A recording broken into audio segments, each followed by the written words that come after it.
Oi, pessoal, tudo bem com vocês? Meu nome é Vitor, eu sou diretor de Administração e Finanças e hoje eu estou aqui com a minha colega. Oi, pessoal, meu nome é Vanessa, eu também faço parte do time da Enactus UNB e eu estou na área de qualidade e inovação. Então, como vocês sabem, né, nós fazemos parte aqui do time da Enactus e vamos estar falando com você sobre a fase de implementação dos nossos projetos. É, então, agora nós começaremos falando, né, da proposta de valor, que a proposta de valor é uma ferramenta, né, que nós utilizamos, onde nós vamos desenvolver é, uma frase que traduz o porquê de um projeto existir, né? Essa frase ajuda a deixar de valor clara para a equipe do projeto entender onde ele quer chegar, auxilia na nossa comunicação externa e também demonstra em poucas palavras qual que é a ideia central do nosso projeto. Para isso, a gente utiliza nossa ferramenta, né, que se chama Prisma do Desafio, que contém alguns elementos principais. Esses elementos são quatro, né, onde nós temos o verbo de ação, que é qual ação vocês irão realizar. Nós temos o público-alvo, que são as pessoas que vão se beneficiar do projeto. Nós temos o contexto, que é a situação ou cenário da problemática e do público-alvo inserido. E o objetivo da ação, que é o porquê que vocês vão realizar o projeto e o meio como desejam solucionar o problema encontrado. Agora nós vamos utilizar aqui para vocês entenderem melhor o exemplo do prisma do desafio de um projeto da Enactus UNB, né? O nosso projeto Reciclo. Então, nosso exemplo, né, ficou aumentar a quantidade de resíduos coletados pelas cooperativas do Distrito Federal, com o uso de uma ferramenta de comunicação eficaz entre cooperativas e moradores dos condomínios da região. É, então, essa frase tem que traduzir o porquê do projeto, né? E nós podemos ver aqui, né, que o nosso verbo da ação é o aumentar. As cooperativas são o público-alvo. O Distrito Federal é o contexto em que essas cooperativas estão. E o uso de uma ferramenta de comunicação eficaz entre cooperativas e moradores dos condomínios e região é a forma que nós pretendemos atingir o nosso objetivo. Então, a partir disso, nós vamos transformar, né, essa frase que surgiu a partir do Prisma Desafio numa proposta de valor para o nosso projeto. E com isso nós transformamos, né, em aumentar a quantidade de resíduos coletados pelas cooperativas do Distrito Federal. Com uma pequena frase fica muito claro do porquê do nosso projeto estar existindo. Então, na proposta de valor, não entra nosso objetivo da ação, né? Porque o meio para impactar o público pode mudar. Mas fica muito claro para a gente a razão do projeto existir, que é aumentar a quantidade de resíduos que as cooperativas coletam. Então, não é necessário entrar muito em detalhes de quais atividades e como elas serão realizadas pelo seu projeto. E é sempre importante também deixar a frase escrita de uma forma bem clara e mais sucinta possível. É, então, aqui nós trouxemos uma dica, né, para vocês, é, que que consiste, né, em vocês pegarem essas frases e mostrarem para pessoas que não conhecem a proposta do seu projeto, como seus amigos, seus familiares, e perguntar para eles o que eles entenderam do seu projeto. Assim você consegue enxergar, né, se sua frase está clara o suficientemente, e com isso vocês vão ter um feedback, né, e vão poder fazer algumas alterações na sua frase, caso necessário, para que a proposta fique cada vez mais clara e traduza o real motivo do seu projeto existir. Agora a gente vai falar um pouquinho sobre o mínimo produto viável, também conhecido como MVP. A grande premissa dessa ferramenta é que vocês possam testar e validar suas hipóteses, dúvidas, suposições sobre o projeto e a comunidade, gastando o mínimo de recursos possíveis. Sejam esses recursos tempo, dinheiro, pessoas. E assim, caso não faça sentido o que vocês tentarem implementar, vocês gastaram o mínimo possível, então não vai ser uma perda tão grande. E vocês podem partir para outras soluções. Lembrando que toda vez que a gente passa pelo processo de MVP, a gente cria uma aprendizagem válida, ou seja, tendo sucesso ou não com o nosso MVP, no final das contas a gente vai ter um aprendizado muito grande, e isso vai elevar a maturidade do projeto, para que a gente possa criar novas soluções, ou então seguir naquilo que foi testado. Com o MVP, a gente consegue validar quais são as reais necessidades da comunidade, quais são as melhores fontes de receita para o projeto, atividades chaves que a gente pode desenvolver e atacar os problemas que a comunidade enfrenta, entre outras coisas. A gente vai falar um pouquinho sobre as etapas do MVP, que são 4. No início, existem muitas dúvidas na hora de implementar um projeto. Se uma solução é de fato o que a comunidade está precisando, se gera valor para essa comunidade, se o produto ou serviço que a gente está propondo vai de fato ter um impacto positivo para o público-alvo. Então, na primeira etapa, que é a de hipótese, a gente vai partir de uma problemática encontrada e vai listar quais são as hipóteses, ou seja, as suposições que a gente tem sobre esse problema. Quanto mais informações a gente tiver, quanto mais informações e dados a gente tiver sobre essa problemática, mais fácil vai ser da gente levantar hipóteses que sejam coerentes. Então, num exemplo, utilizando de novo o projeto Reciclo, uma hipótese seria: nós acreditamos que o WhatsApp corporativo e a divulgação de informações irão incentivar que os moradores dos condomínios da região do Distrito Federal descartem seus resíduos corretamente. E aí uma dica é utilizar esse começo da frase: nós acreditamos que, para escrever as hipóteses de vocês. Agora que a gente tem as hipóteses, a gente vai partir para a segunda etapa, que é o protótipo ou atividade, que é pensar quais são as atividades que a gente vai executar para testar e tentar validar as nossas hipóteses. Para isso, a gente pode pensar numa elaboração de um protótipo físico, um protótipo virtual, ou simplesmente pensar em atividades que a gente vai ter que executar para tentar buscar a validação dessa hipótese. Voltando ao exemplo, 2 atividades que a gente precisa realizar dentro do projeto Reciclo é mapear cooperativas e os condomínios do Distrito Federal e criar uma conta corporativa do projeto no WhatsApp. A terceira etapa do MVP é a etapa de medir. E aqui é o momento em que a gente vai entender como que a gente vai identificar se as hipóteses são válidas ou não. Para isso, a gente precisa de indicadores. Como que a gente vai medir essas hipóteses? Por meio dos indicadores. E a dica é escrever frases que começam com "e iremos medir". No projeto Reciclo, alguns indicadores que a gente vai usar, por exemplo, são: e iremos medir pela quantidade de cooperativas beneficiadas, e iremos medir pela porcentagem de aumento na coleta dos resíduos recicláveis. E agora a gente vai para o último passo, que são os critérios de sucesso. E essa etapa está muito ligada à etapa anterior, de medir, ou seja, os indicadores que foram criados. E é importante pensar qual o patamar mínimo desses indicadores que a gente criou, para entender se a hipótese é válida ou não.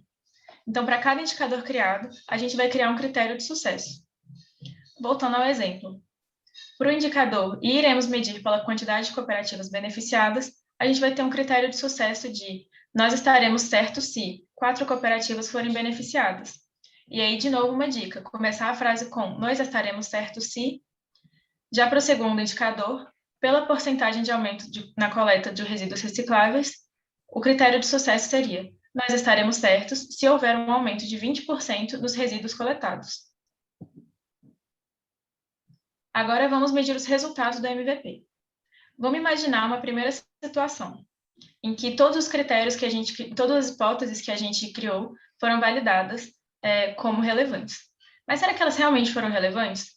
A gente tem que pensar: o que esses resultados estão me dizendo? Esses critérios que a gente criou estavam adequados? Os critérios de sucesso estavam altos? Estavam baixos? Qual o impacto disso para a comunidade que a gente quer atingir?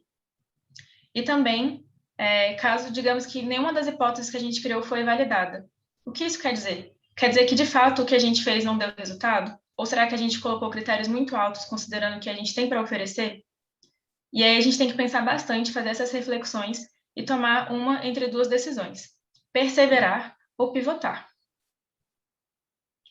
Perseverar é quando a hipótese é validada. E aí, então, o passo seguinte é a gente refinar o protótipo e validar ele. Então, por exemplo, se é um produto, aqui é o momento da gente começar a aumentar a produção desse produto.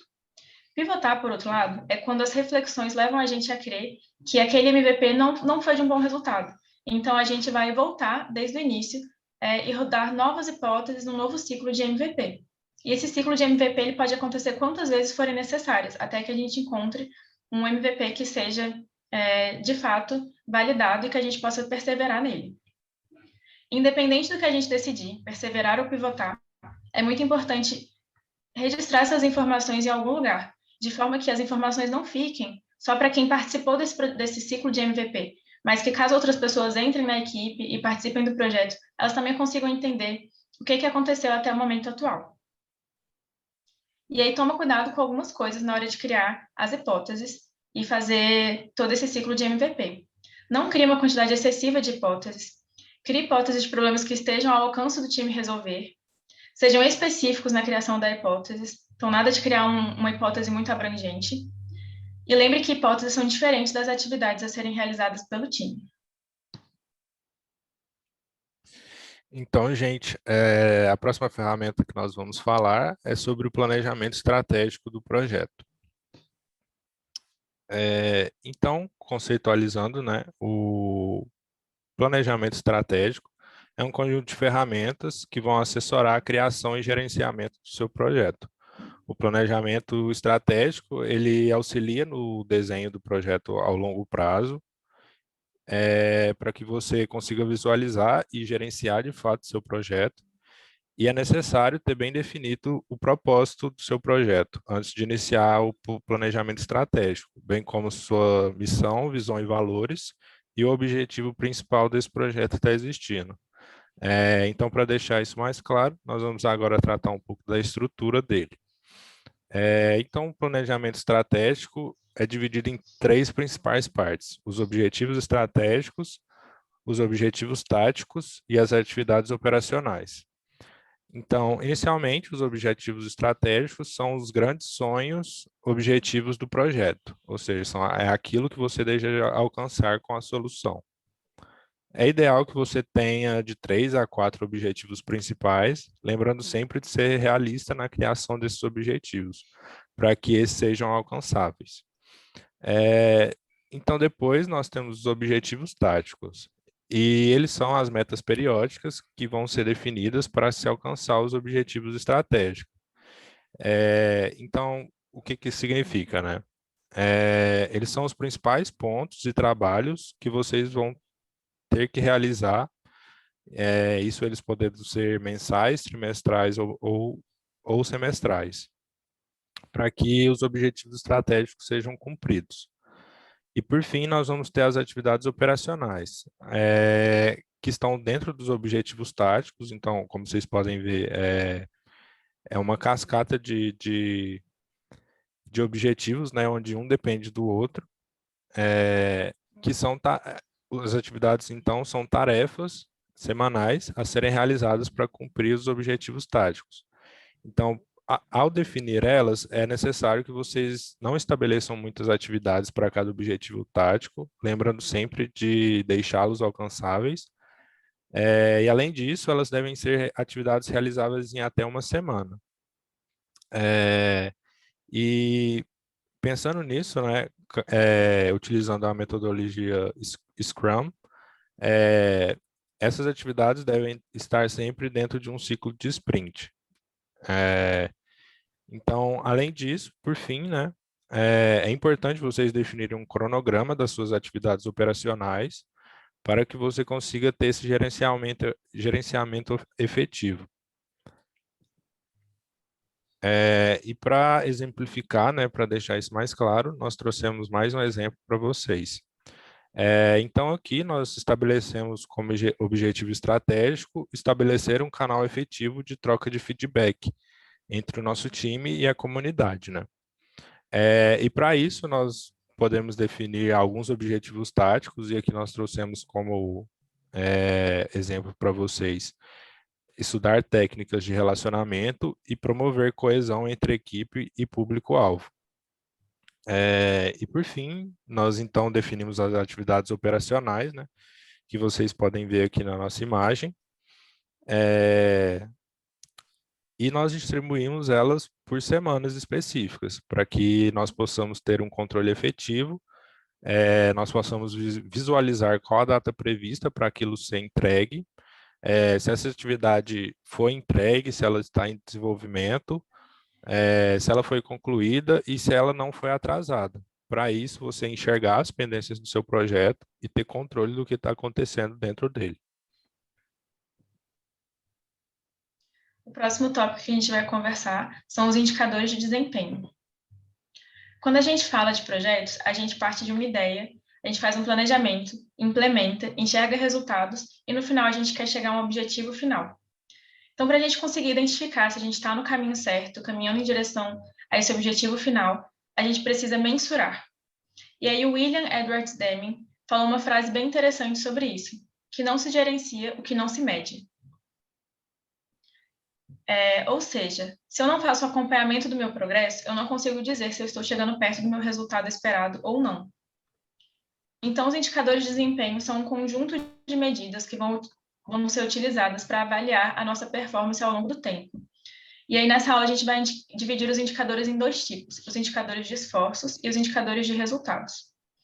Os indicadores de esforços vão medir as saídas alcançadas pelo projeto, dadas certas entradas. E essas entradas podem ser recursos financeiros, tempo despendido no projeto, pessoas no projeto, materiais estudados e vários outros.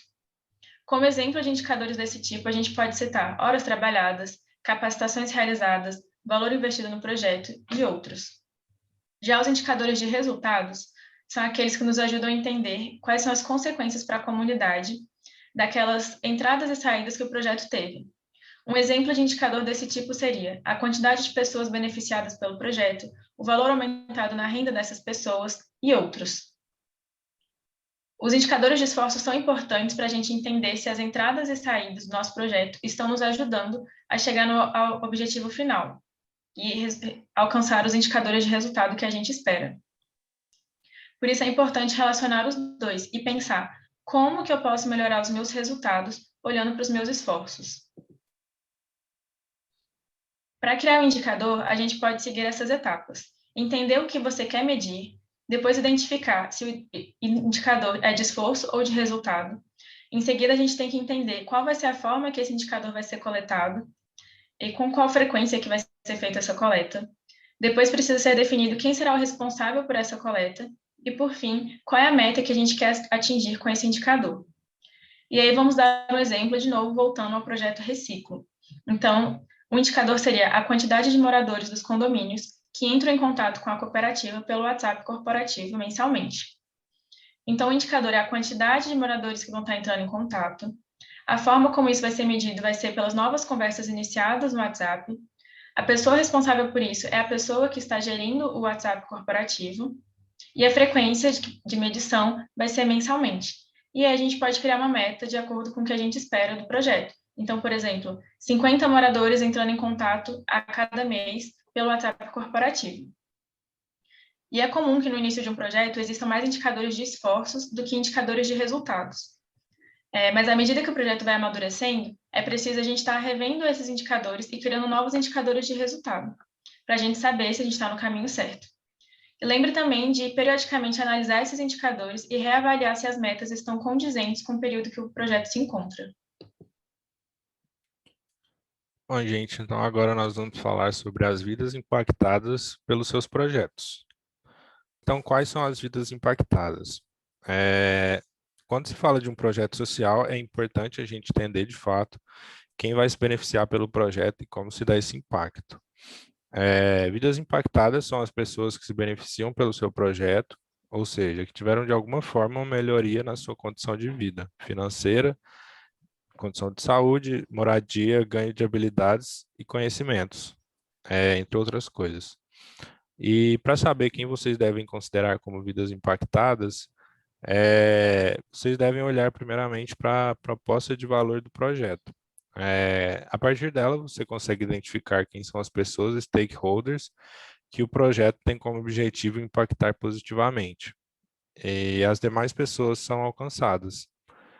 conceito que vai ser explicado em seguida.